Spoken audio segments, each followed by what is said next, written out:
Giddy Wallet app. The pros, the cons. The Giddy Wallet app is making waves in the Diffie world, promising to make crypto investing easier, safer, and more accessible.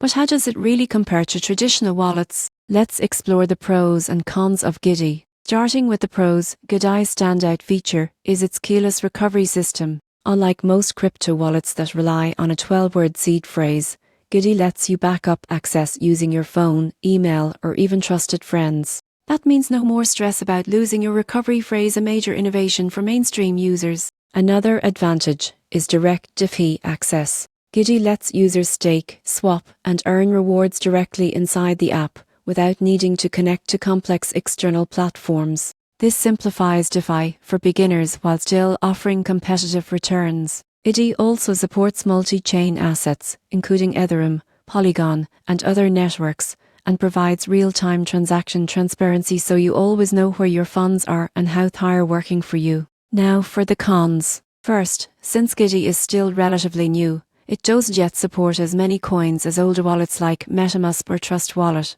Advanced traders may find its ecosystem somewhat limited. Second, because of its unique recovery model, some hardcore crypto users question how decentralized it truly is. While Giddy prioritizes safety and convenience, purists prefer full control through traditional private keys. Lastly, Giddy's focus on Diffie means it might feel too complex for someone who just wants to hold a few coins rather than stake or farm rewards. In conclusion, the Giddy Wallet app is an exciting innovation in the crypto world. The surprising truth? It's bridging the gap between user-friendliness and blockchain security in a way few wallets have before. If you want a balance of safety, simplicity, and earning potential, Giddy might just be the wallet that lives up to its name.